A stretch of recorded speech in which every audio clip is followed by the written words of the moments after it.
putting my name I'm putting my name in the box, and I put in Rick at Global Chamber. And that's because there's a guy here in the audience that I want to make sure that we all do. So I think that's FM Bus. So that's Rick Bus. I know it because it's Frederick Rick Bus. And so I'm going to put his name in here.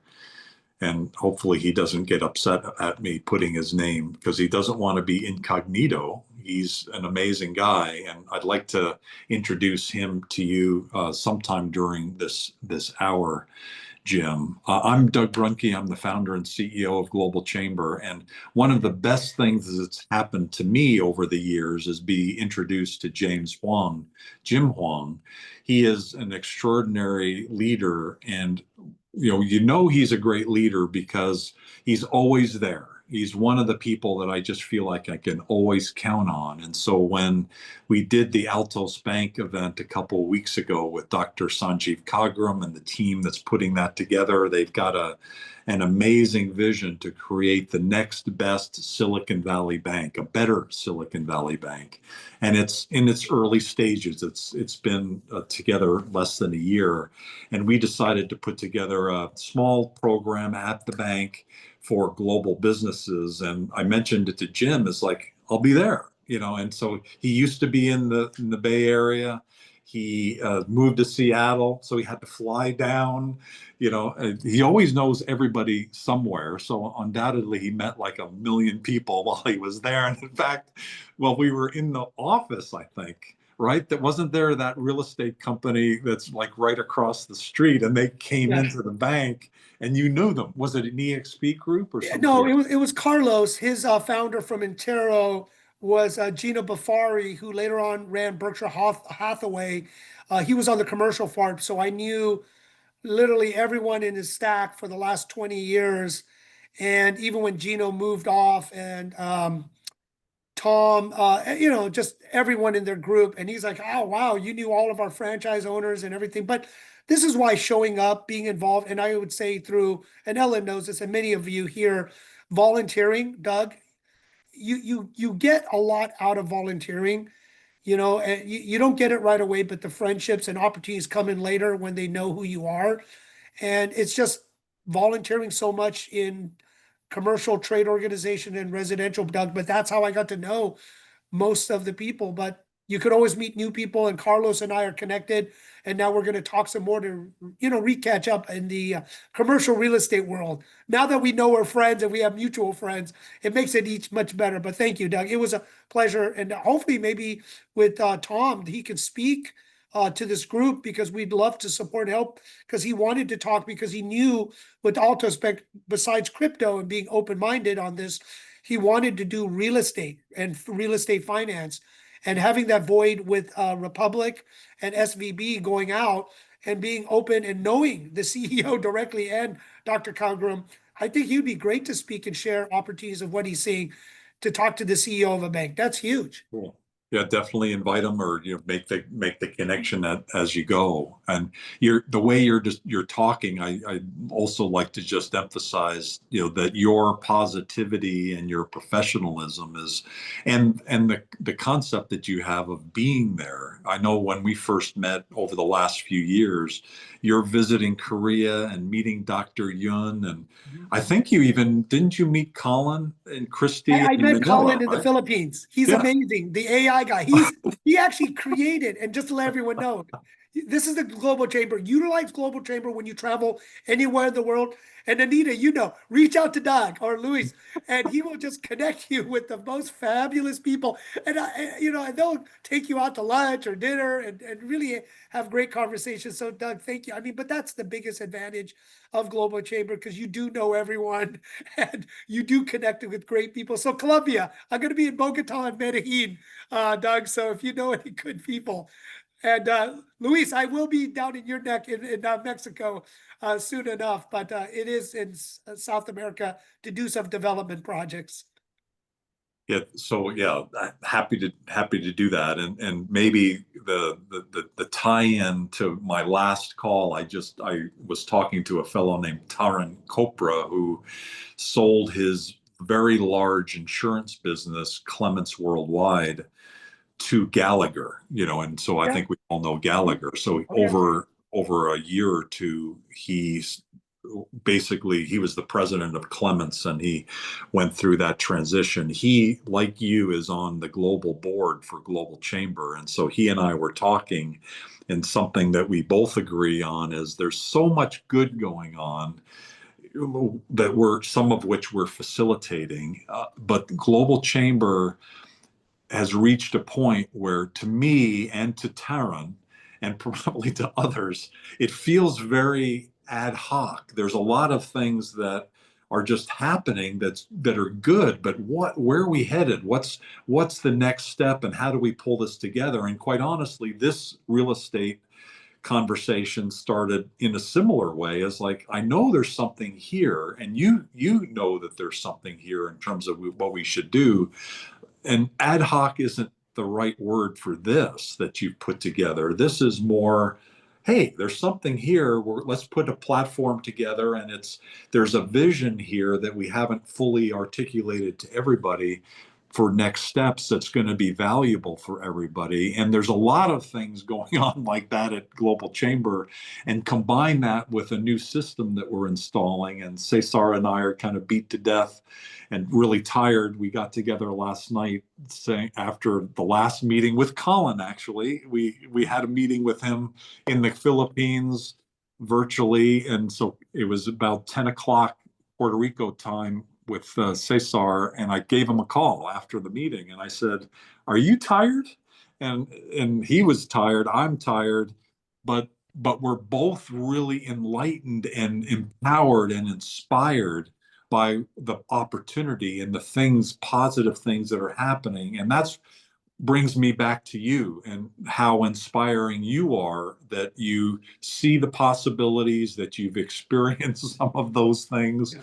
And I just really respect and admire you, and just want to give a shout out to you. I'm sure Ellen probably undoubtedly feels the same way, because she's involved with you on multiple levels, including this one. And so keep up the good work. We've got your back for sure. Thank you, Doug. And I think that's a good segue to Ellen, to Rick, and then Rick. I would love to hear Rick's story and anyone new. So, Ellen, you want to share? Because Paula, who you connected me, really transformed. And maybe, Ellen, you run our global group for Renaissance, if you want to share that. Thank you so much. Thanks, Jim, and thanks, Doug. As Jim has mentioned, anytime you want to travel to anywhere, please reach out to Doug. He knows everybody, everybody out there. And he'll introduce you to all the key players and movers and shakers in those countries or in those industries. One of the things I wanted to, actually, Paula is actually here on the call. So one of the things I want to share is that on Friday at 8 a.m., Paula will be presenting about investing in Portugal on our Renaissance Global Group. She'll be discussing, because she is an advisor, and also knowing a lot of people are looking to invest in Portugal right now. So she'll be a great resource. So if anybody's interested, I'll put a poster on the chat group. Please reach out or come join us at 8 a.m. PST this Friday. And also the other thing I wanted to mention, that there's the 2025 African Investment Conference that's actually going on right now. So there's actually some virtual opportunities. So I'll put the website up there too. And a lot of the Global Chamber members are involved in this one. And there's a lot of I think I was one of the panelists, and also a couple other people that part of the Global Chamber, the panelists, and it's going to be a very impactful event. So I just want to share that link with everybody too. Thank you so much. Really appreciate it. Thank you. Maybe Paula says something before Rick about what you're going to tease us with on Friday. So a full presentation on Portugal. I'm preparing the presentation, but yes, I'm going to talk about lifestyle in Portugal, quality of life. It is huge for foreigners. I'm going to speak about how to live and work from Portugal, about visas, golden visa, and other residency permits. I'm going to speak about real estate itself, prices, trends, and foreign direct investment also. And I'm excited to share all this with you. Well, Paula, thank you. And it started, Doug, with you with the introduction. And all I told Paula was keep Yeah. showing up. Right, Paula? It was Doug again. Yes, Doug again. Yeah. Yes. Sorry about that. And actually, Paula, you kind of came up earlier today. We did a very well attended event on Oman and the opportunities in Oman. I think Rick might have been there, and so that'll probably be a good segue into Rick because I know he's done some work there and gotten some investment both ways. But in that Okay. conversation, one of the other speakers in there was Michael Tucker, who was in Tucson, and he had a conversation on expats living in Portugal and the region and the Middle East. And he ran into John Board, who you know from Portugal. So John Board is the guy that I had introduced to you, but you guys hadn't connected, I think. Or did you guys ever get connected yet? No. Okay. Oh my God. Okay. So you need to get a hold of him, Yeah, or okay. if I need to do something, let me know, or I can reconnect you. But Bord, John Board. So John was Mr. Tucson, and Mr. Mexico. He loved Southern Arizona and living there. And he lived in Tubac, Arizona, south of Tucson, and he just loved it so much. And then he moved to Portugal. And he loves Portugal so much. He's so passionate about it, and he's teaching people to be an expat in the region, not just Portugal, but overall. And so then he turns and he connects with Michael Tucker, who happens to also be from Tucson, but he moved to Riyadh. And so another reason why probably you need to connect up with John, and also you need to probably connect up with Michael Tucker, and I can make that introduction if you haven't already, in Riyadh. And when we did an interview with Michael Tucker. He's a longtime member of Global Chamber, over 10 years, even before we formed. I've known Michael, and he's always been a really talented consultant and coach and help and leader. And so when I asked him at the end of the interview, how is your time in Riyadh going? He was just very, very positive about his global experience there. And then it was like, well, are you ever going to go back to Tucson? And there was a pause. And the pause, at the end of the pause, it was, well, probably to visit. So I think he's seen the light, in terms of global life, and he's probably going to be in the Middle East and probably specifically Saudi Arabia for quite a while. So Jim, you've had that experience, right? You see the world and all these different opportunities. So where do you live? Well, you know what I mean, Doug? I think for a lot of us, whether the kids have left, divorce, or some things happen, 50s plus, people have their finances, but also living in America is very difficult with the cost to live well. And if in other countries, and this is why I kind of think, Doug, we can do a solution because of the context. You really need the safety, if they're English speaking, or it's fun to learn another language, right? That's kind of fun. I'm Ellen learning Chinese right now, brushing up on my Spanish. So, Paula, hopefully I can start with speaking with you in Spanish. But it is important that we can help people, but also, Doug, not only having their money go farther, but what Dr. Sarita Jackson was sharing, working virtually. How can you be a digital nomad? How can we still use our skill set to work abroad, live abroad, feel comfortable, safety? Because staying in America, I just hate to say, talking to so many people, corporate is not the way it is. You get laid off, you're struggling. You can't live in any major cities for less than 5,000 a month net. And it's just terrible. So I think Global Chamber could solve this to bring some humanity back to people to live a life so they're not working to 80 years old. So, that's my soapbox thing. It's just hearing stories, feeling the suffering. It just breaks my heart. And that's why traveling, learning, and Ellen and many of us are trying to share and connect with other people. But Global Chamber, I think, is perfect to give everyone that solution with boots on the ground. Because a lot of times too, you go to a country, you're afraid there's no one to call. You don't want to have something bad happen. I was reaching Medellin. I don't want to be kidnapped or someone putting stuff in my drink, right? You know, it's just, if there's somebody I can say, hey, check up, I'm here, Global Chamber, you know, some contact, emergency contact, you know, then traveling is not as scary. So anyway, I just want to bring that up, but that's one of the big reasons is, you know, I love to travel, but sharing this with other people so they can live with dignity somewhere else in this world, but also maybe make a living or even Social Security covering you so you're not working to 80 years old. A couple things, and then I'd like to introduce Rick. Number one is one of the best presentations, the top 10 events we've ever had was a conversation by the head of the executive education at IE Business School out of Madrid. And she talked about the 100-year life, how people living for a long period of time now is changing education and how people perceive the workforce and their career. And so it might be an interesting ongoing conversation to talk about education and career and business and different opportunities and entrepreneurialism and where do you live and how do you get health care, which is also weaved into all of that.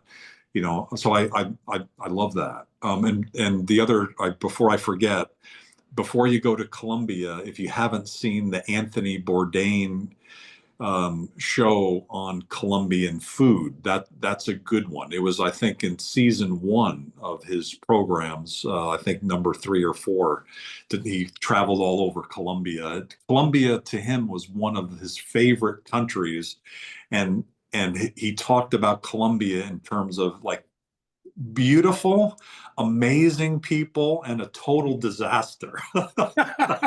You know, nothing works there. You know, it's like absolutely nothing works. However, there's so much good there, and so it's an interesting contrast. Those of us that love global, one of the reasons why we love global is we're confronted constantly with contrasts of things that are good, bad, indifferent, in between, and we don't know how to classify them. And sometimes not judging things, you know, is a good way to go through life because, you know, who knows, you know, just experience it and find a way to help people and to have impact. So I wanted to make sure I mentioned both of those things and for bucket lists. But Rick Buss, I asked him to come in. He's a longtime member of Global Chamber, a longtime leader in Metro Phoenix and more extended in a global way. I met him, I think, when he was the economic development lead for Gila Bend, Arizona, of all places.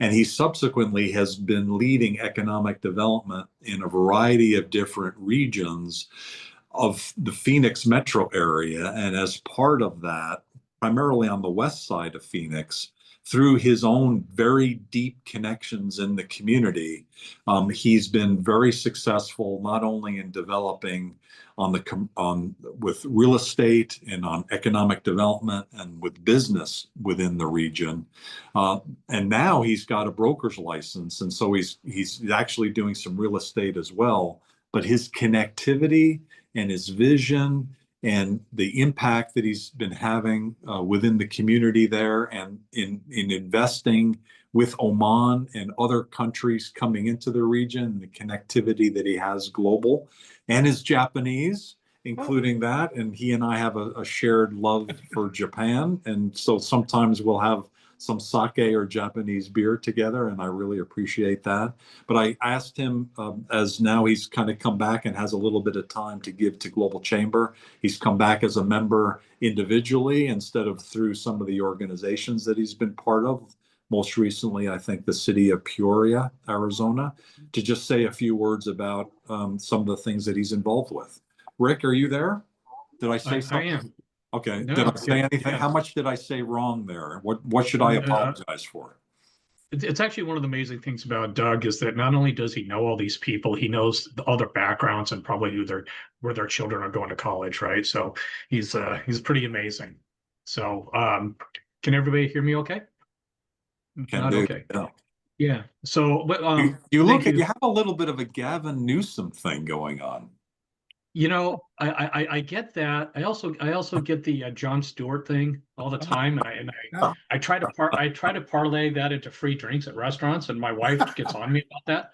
And so she's always like, it's like, I'll come, she'll come, you go to the restroom, they come back, and I'll be talking to somebody, and she'll just look at him and say, he's not, that person, right? So, but anyhow, thank you for having me, guys. One of the things Doug asked me to do is give a quick rundown of who I am. I appreciate you having me. I think my Japanese is not nearly what it used to be. So I'm actually, like you, Jim, working on my Spanish. So mucho gusto. And but a quick background on myself. I spent about 20 years in city management. One of my primary roles in city management was opening up what I called internet, like Surprise International or Pure International, but basically starting up programs that focus on international global business from the local level. I did a lot of work in foreign direct investments, did a lot of traveling. Most of my traveling was into Canada, both in Toronto and Montreal, and try to attract investments into the greater Phoenix area. And that's not a common thing for a municipality to do at a local. You typically see that at the state, federal level, that type of thing. But unique programs were very, very successful. And even if you guys probably heard of Taiwan Semiconductor, I was on the beginning sides of doing the initial introductions to TSMC. The recent airline, Starlux Airlines, that's a nonstop flight from Taipei. I was the guy that started that as well and set up all the parties. So big part of what I like to do is create relationships. Um, I have my undergrad is in international marketing. I have 2 master's degrees. One is sustainability, master's public administration. But the reason why I chose international marketing is because I'm fascinated by cultures. I'm fascinated by people. I mean, Jim, you alluded to it several times in your discussion. Just the amazing people around the world that you can meet, right? And open up your eyes. And so that's been one of the things I've tried to do is just try to open up people's eyes because it's astonishing to me how many Americans have never been outside the borders of the U.S. And U.S. is what, 5% of the world's population? Right. I mean, it's not the United States of the world, right? It's the United States of America. And so done a lot of that. Early career out of college, I started a contamination control company for which was a high-tech. Best way to describe it is make a high-tech janitorial. So you guys probably see Intel commercials with the guys with the hoods and stuff. So I started with 3 people. I sold it when I had 260. I sold to a NASDAQ company, and part of my employment agreement was to be a corporate officer for that NASDAQ company for about 3 years. So I learned a lot along the way. Again, spent 20 years in city management, 4 different cities. The one that Doug alluded to, Gila Bend, is the utility scale solar capital of the nation. And when I started there, people, it's a small town. I'm like, well, why would you want to do that? And I was like, because I think I can make it the utility scale capital of the nation. And lo and behold, that's what it is. And then I went to 2 larger cities, did a ton of FDI work with them, and have been licensed in real estate for about 8 years. And I was like, what the hell? Why not, go get your brokerage license? It makes sense.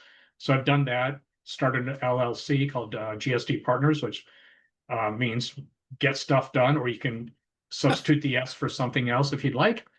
But the idea of the partners is bringing in a lot of different services and partners that help companies become successful.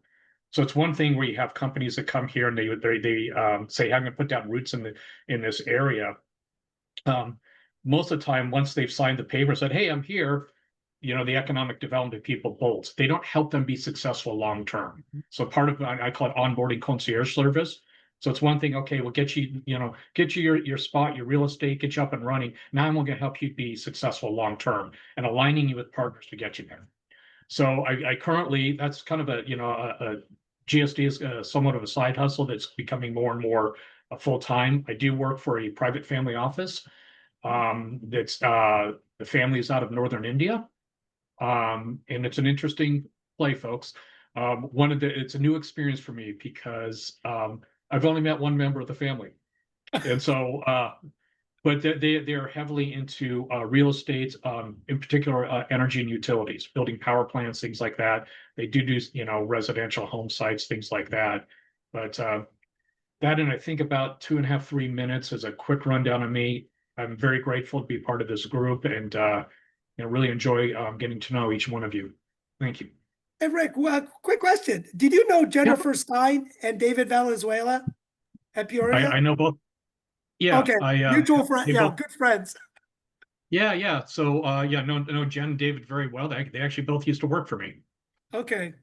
Yeah. And so then she's in Avondale now, and David took a retirement similar to what I did, and he is I think he's helping some startup right now. So yes, After know the them election, extremely right, well. Rick? After Right. the election. See, I knew. He's like, Jim, don't do anything until after the election. We'll see if we're still here. Well, yeah, I mean, both of us have been, a number of us are very frustrated with what's going on with the administration now, right? I mean, Yeah. how can you not be, right? So the instability, this, putting up walls, metaphorically as well as literally, it just makes no sense. But yeah, I know every city manager, every mayor, every economic development person in the greater Phoenix area. I know them well. You're the go-to. So I know O'Mara has OZ in different projects. So this is great. Thanks, Doug. Right. Yeah, in fact, the mayor of Peoria, his company is called Tier Tactical. They make body armor and things like that, and so every FBI agent in the world wears his stuff. And I was working for him as I took a break from city management, went to work for him for about 2 years as his government affairs director. And about 7 months in, he goes, "I want to run for mayor." So I helped him run his campaign, and he got elected mayor. So, but 70% of what he makes is exported. 70%. Hey, Rick, it's Jeff Pappas. Hey, you mentioned GPEC. Did GPEC have a new president now? Not yet. Who left? Did No. Brad? No. Chris Camacho. Chris Camacho. Chris left? Yeah, very good friend of mine. I love Chris. I didn't realize Chris left. Yeah. He went to Axon. They gave him a smoking deal, and But yeah, Chris was with GPEC for 17 years. Yeah. And that's. I know Brad real well and all those guys real well, and I thought, Oh yeah. Yeah. And I know you know them as well. Yep. Yeah. Good friends of mine, and in this, I think, in this political environment, I think you're going to see more and more moves. Like, one reason why I retired out, because you just get tired of getting beat up. You get tired of the uncertainty. You get tired of things that don't make sense, and it's right now we're just riding out a storm. I'm 58 years old, and I got 1 foot out the door and 1 foot in the grave. That's what I said. Jeff, you got to travel. It'll re-energize you traveling the world. Well, it's interesting. It's interesting what Rick said earlier is I read the survey last year, I think it was. The avid traveler in the United States has only been to 12 states in the United States, and only been to, I think, either 4 or 7 countries around the world. The avid traveler, which I find fascinating. The average traveler, maybe it's the average traveler in the United States has only been to like 7 U.S. states and 2 or 3 countries outside the U.S. I thought that is so bad. That's awful. Yeah, and Jeff, that's one of the challenges. It's really what I call changing the narrative, right? Open people's eyes up. There are other parts of the world, right? And there's a lot to learn from other parts of the world, that make us all better. And policies of isolationism never ever work. I think, years ago, I think I spoke at one of the global chamber events and talked about, why tariffs fail, why they lead to depressions and recessions. They never work. And so I think years ago, Doug, you had me speak on that. But people need to open up their eyes. I agree with everybody here. Get out, travel, open your eyes. Experience cultures. Otherwise you're just very narrow-minded. Yeah. The phrase I heard, and I just typed it, is the world is a book, and for those that don't travel, they only read the first page. Yeah. Well, and I'll tell you too. So my wife. So any of you guys have been with, in Arizona, there's an organization called Chicanos por la Casa, And my wife's father is the founder of it. And it's a group that was it came out of the Farm Workers Union with Cesar Chavez and became chair. And CPLC is massive now, right? I mean, they are a serious powerhouse, you know. But they're about civil rights, about opening your eyes, about inclusiveness, right? They don't just serve the Hispanic population anymore. They used to. They serve everybody, right? And the idea is like we're all one, right? And so, you know, that's stuff that I'm passionate about, you know, and you know, just, you know, having the conversations I have with you and, you know, coming in here looking like Gavin Newsom, you know, that's all part of the play. It's part of Yeah, I do. I love the changing the narrative and the things, you know, the world is changing and there's people trying to write the narrative in one way, and we've got the opportunity to write it in others. So Jim, thank you for creating this forum so we can have these kinds of discussions. And hey, Jeff, thank you. Because Jim, you asked about Jeff. How many countries have you been to? Probably 50 at least. Oops. Jeff, you're muted.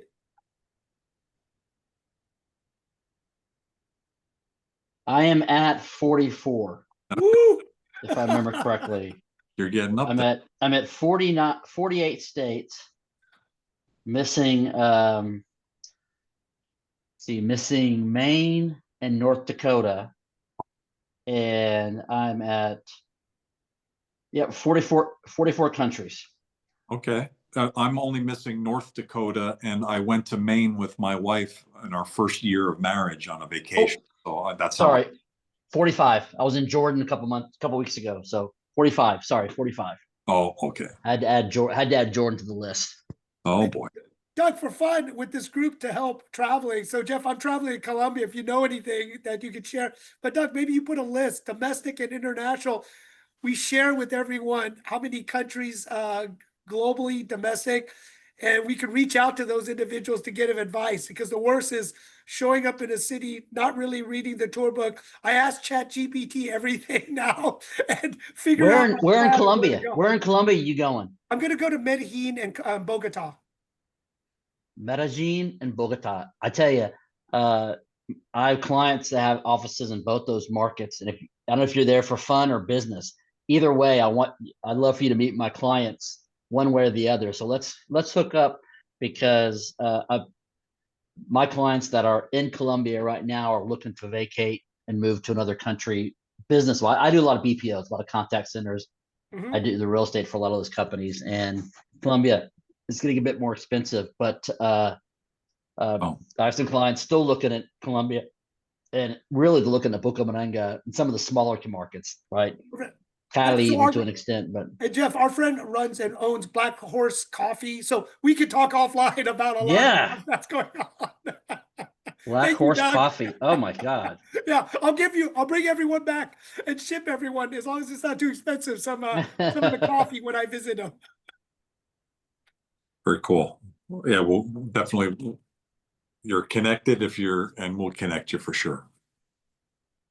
Doug, you want to introduce anyone else that we may have missed? I want to give everyone a chance to share and speak.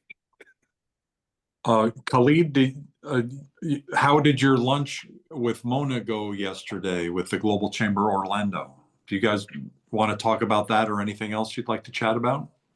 Yeah, no, it was great. We had a great gathering when we had a joint event with another organization, which Mona had.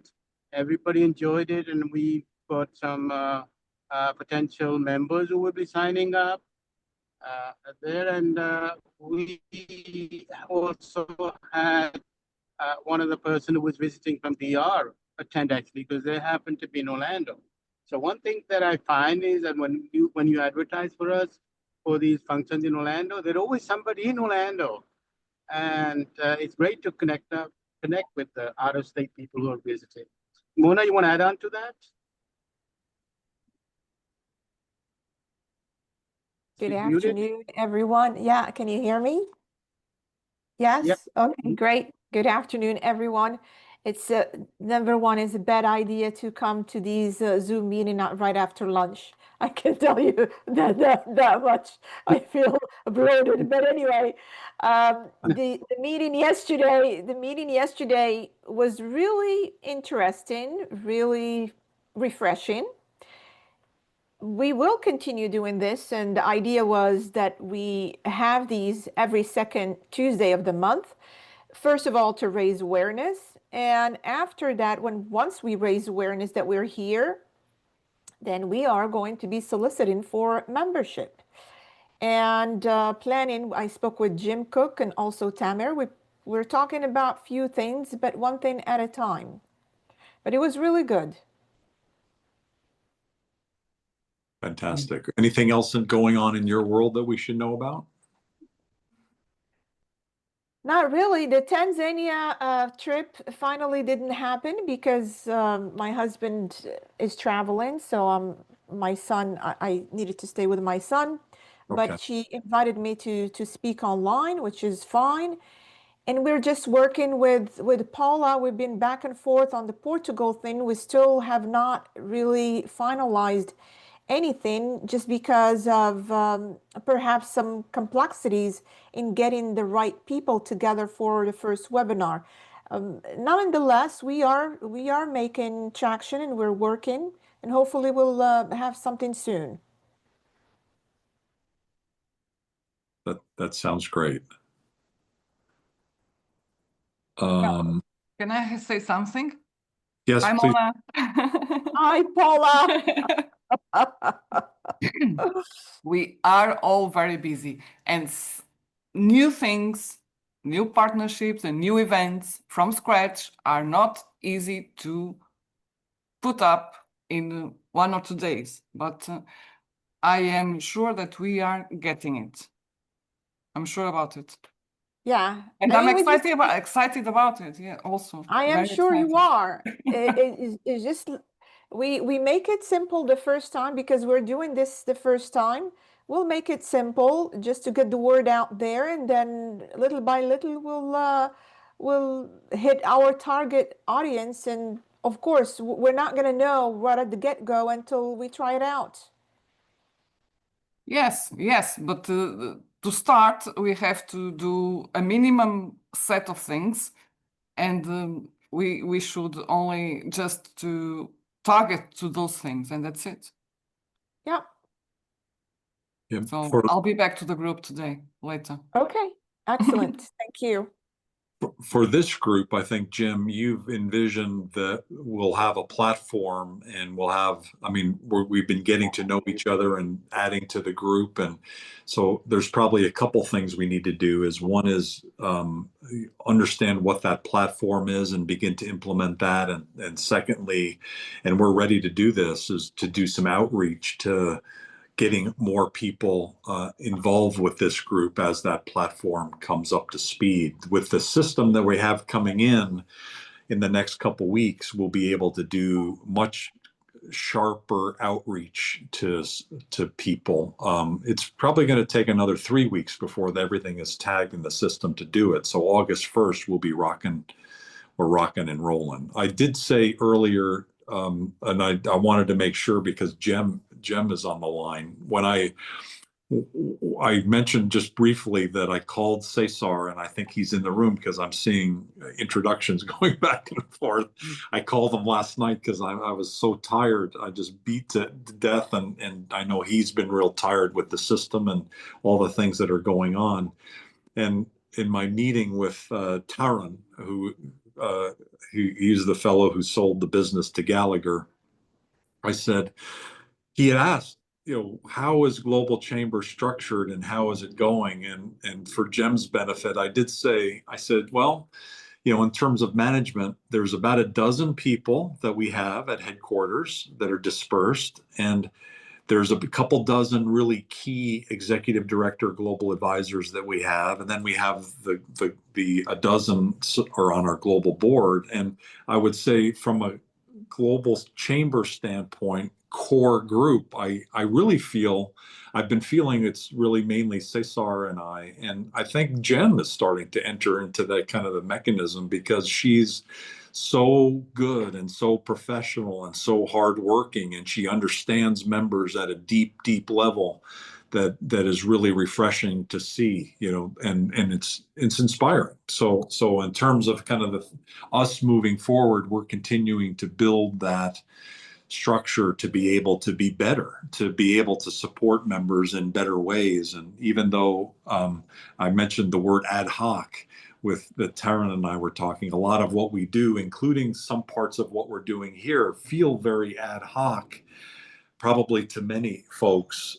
There is some method to the madness. And I know, Jim, there's more than method to your madness. You are amazing. And so we're looking forward to the next steps with this group and beyond.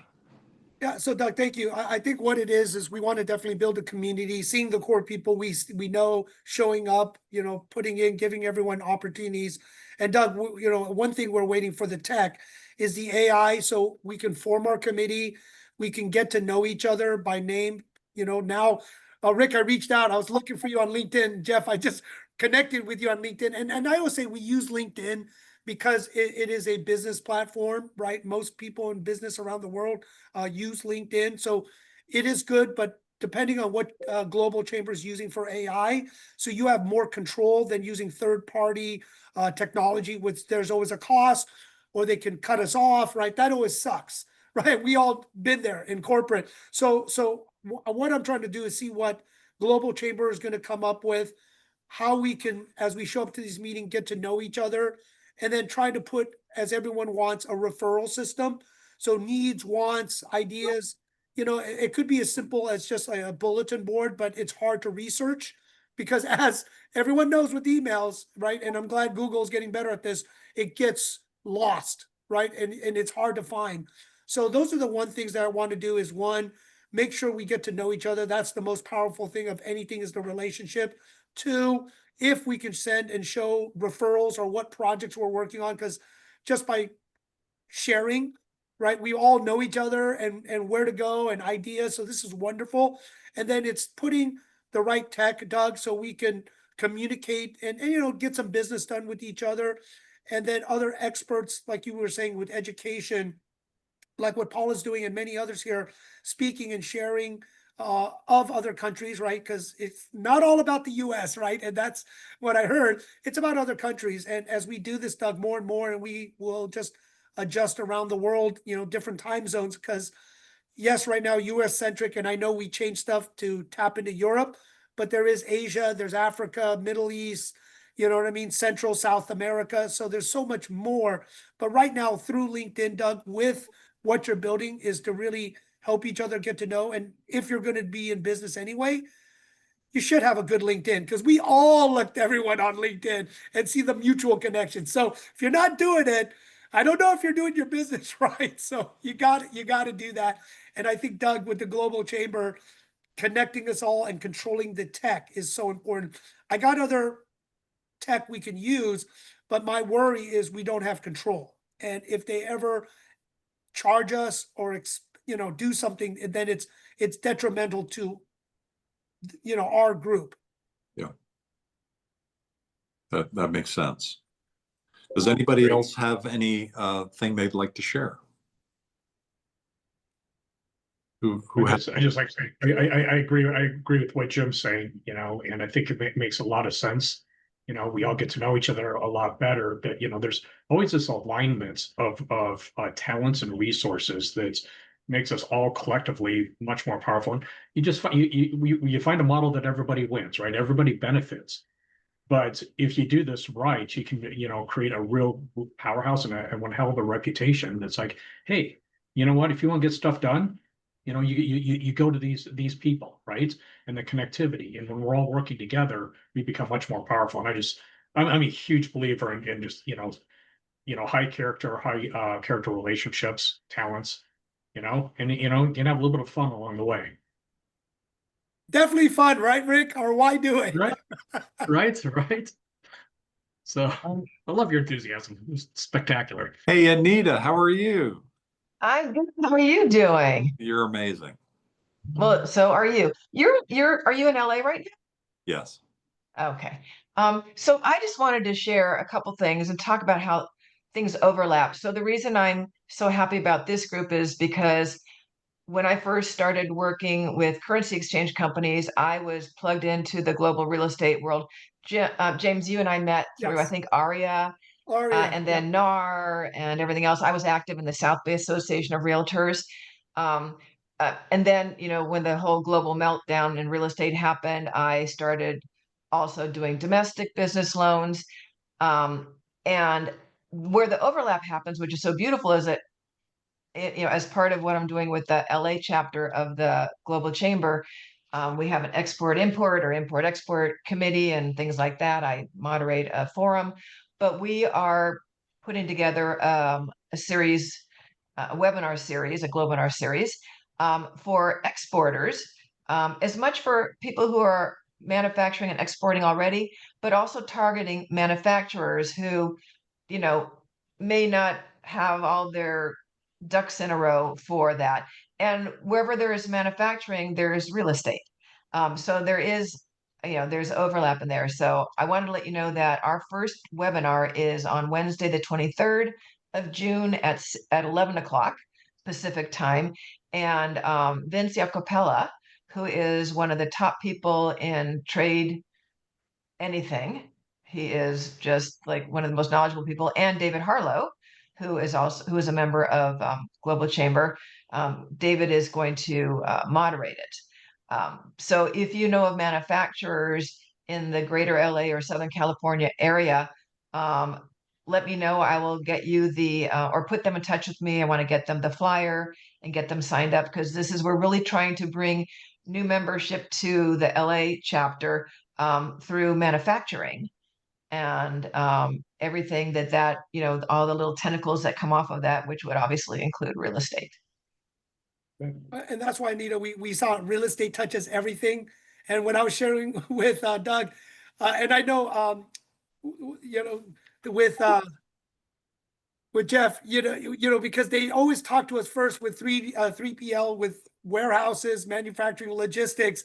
So a lot of times the commercial real estate folks, we all know beforehand of what they're doing, depending on the client. So, but Doug, there could be one good discussion we could talk about because of the onshoring, especially in America.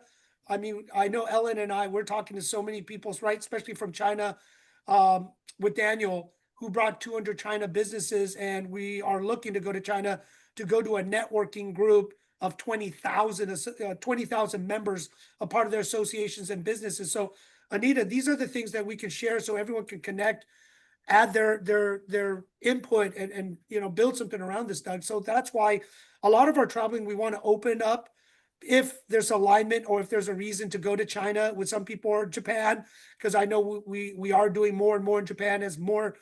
Since the 80s, the Japanese money is finally coming back in again. Took 4 decades, but it's coming, right, yeah. Rick? It's coming again. So it is exciting seeing the money flow. We had Brian Swords speak to that at, I think it was at the Global Chamber. Actually, it was the Global Chamber Tokyo meetup that we did about a month ago. In the big push when all the America was against Japanese investment, when they bought Pebble Beach, it was $18 billion foreign direct investment in the U.S. by Japan. At $18 billion, the U.S. was like all upset. It's now 60 billion, and next year it's going to be 100 billion. And so Brian he had worked at the Japanese consulate in LA and for almost 30 years. He knows every Japanese company in the United States. He's unbelievable. And so he's tapped in, and we're talking about how do we work together and tap into that, and he's going to support the Global Chamber relative to that. So you're totally right. The investment that he talked about, the dichotomy of the Japanese local community in Japan is like kind of barely scratching by, but the $100 billion they're investing in the U.S. and multi-billion around the world, it's huge. They're investing all over the world, and how do we tap into that? So Doug, I just wanted to also add a few other things. So I'm based in Vancouver, Canada. So I'm also of the director for the Philippine Canada Trade Council. And so there's a lot of opportunity right now. People are not only looking in invest in US, there's also a lot of people who's not too happy to move to the US. They're looking to invest in Canada too. So there's a few upcoming event that's organizing by the Consulate General. So Doug, I'm happy to introduce you to that, and also let the member know if any of you are interested in learning more about either from Filipinos coming to Canada or Filipinos going to Philippines to set up manufacturing plants and things like that. I'm happy to connect with you with that too. And of course, Rick, you mentioned about the TSMC. I'm quite familiar with them. There was a group of Taiwanese delegate coming in to Vancouver, looking at various different opportunity provided by the Taiwanese economic here at TechCo here. So I think there's a lot of opportunity. Everybody can work together, and of course, it all start with Doug, right? Doug is the connector to connect everybody together. So yeah. So if Doug, if you like, I'm happy to connect and probably bring them up to come and talk about various different opportunities too. Thanks. If you come back from Vancouver anywhere near Dallas, bring me some Nanaimo bars. I will. Actually, I lived in Dallas before too, so yeah. Those are the best things known to man. Okay. Well, if I think I'll probably be going down maybe next year or something, and I'll definitely bring you something. All right. Go to M&M's and get me a case, and I'll pay you. No need to pay me. It's all good. It's all good. Also, just for everyone, I shared the State of Asia America report that we worked. This is probably the best report for Asian Americans in the US, but it does tie to Asia. So if everyone wants to look at it, it shows migration, immigration, the movements, which you can then predict some of their investment moves from these countries, because they like to build where a lot of the countries, and Ellen bringing up the Filipino, because the Vietnamese and the Filipinos are the fastest growing. And I think now Ellen and I are Taiwanese, and they surpassed us on per capita now. But it was the Indians, and then it was Taiwanese, but I think the Filipinos moved up. So take a look at the study. You'll find it very interesting, Rick, with a lot of Taiwanese and people there and a lot of Asians because of the focus. This report really does help, and happy to just always share what we all can help each other with. I think that's a really good point, and really for the group too, is that when you have these developments come in, you have a TSMC comes in, you're faced with a lot of different challenges from a real estate perspective, and then kind of the city manager's hat is, how do you build community? And everybody's right now just focused like, build houses and things like that. It's like, but I always say it's not the dwelling unit, it's who dwells within that unit. What kind of lifestyle do they want, right? And then you start to build the community around it, right? And you create asset classes that feed off of each other to fit these new cultural changes that happen. And to me, it's always a portfolio approach. There's no magic pill to this, but then you get experts around the table like we have on this forum today. You can put together some really, really unique, cool, fun stuff, right? And so it's something for us to keep our eyes out for, because this is, the TSMC is, and I'll tell you, because I come from the semiconductor world, 80% plus of the jobs and the value is in the supply chain, not in the manufacturer. Yeah. And so when you start seeing things like, Ellen, from, people talking supply chain stuff from Vancouver all the way down to Phoenix, and you create the supply chain, you've got stuff happening in LA. This is all part of an integrated supply chain. Is really 80% of the value that's recurring. It's not this one-time capital investment. It's recurring. So there's a lot of opportunity to build here. A lot of opportunity for innovation and creativity. And Rick, we met a lot of them because a lot of their subsidiary presidents and were part of the San Gabriel, the Taiwanese Chamber of Commerce. That's where they all came from. Well, and I got to tell you, so the TSMC thing started with a gentleman that I knew, and this is a super quick story, guys. Gentleman I knew out of Toronto. His name's Simon Mao. Simon was originally out from China, moved to Toronto when he was 17, went to college. He speaks 100 different dialects of Chinese. You speak to him and he's like, there's no accent or anything. He's a really fascinating guy, but worked his way through college, through finance and banking, and became a developer. And, I don't know, he's worth a couple $100 million now, but he was friends with Morris Chang. And so Morris, so I was asked, like, hey, do you want to meet him? I've got this idea. I think TSMC belongs in Phoenix. I'm making a very long story very, very short. Do you want to meet him? And so when I was working in Peoria, they're like, oh, we think that's a far-fetched idea. You can't go. It's like, as you guys know, if you want to bring investment in, you got to go meet them, right? You got to extend that hand first, right? They want to see you. They're not going to invest in you unless they trust you, and they got to know you. And so, no, can't do it. And he's like, well, I'll pay your way. Don't worry if that's money. It's like, I can't. I'm a government official. I can't accept that. So I set up the meeting with Phoenix, Gallego, and Christine, and all those guys. That's how this all started. Believe it or not, out of Toronto. Wow, you got to go later, Rick, to share the whole big story, because that just changed the whole Phoenix area. My thing is, do you have enough water coming in? Well, that, and then, you talk about portfolio approaches. So then you require them to do on-site recycling. So, they're recycling, I think Intel recycles 98% of their water. So they're only using 180,000 gallons a day. Wow. Not 9 million, 180,000, and TSMC's 95.7%. So we're at the top of the hour, so we need to end. Okay. Jim, would you like the last word?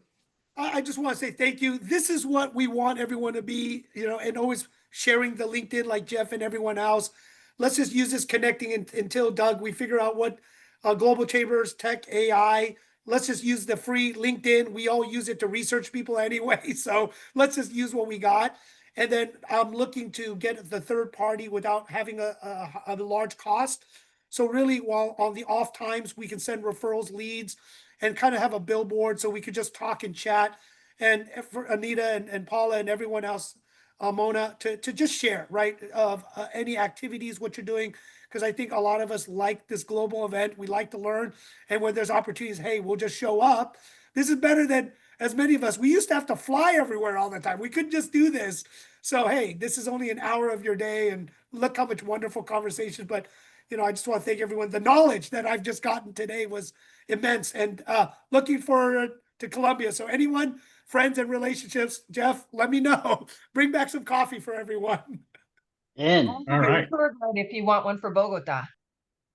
Yeah, please reach out. Medellin and Colombia and Bogota, please. Any friends, any contacts? Doug, I know you know everyone, so please let me know. And Cesar probably will have some ideas too. Cesar is in the background, and he has already been making some introductions, like the one between Jim and Jeff. So that's great. Jim, thank you for setting up the meeting. Thanks all of you for being part of it. See you next week. And also Ellen, right? She's there, so she's always helping too. Ellen. Thanks, Doug. Thank you, Ellen. Really appreciate it. Thanks, everybody. Thank you, guys. Bye, Thank you, everybody. Thank you, Jim. Thank you, Doug. Thank you. Paula. See you. Thank you so much. Let me know if you need any help with John, okay? Yes. Okay, thanks. Thank you. Bye.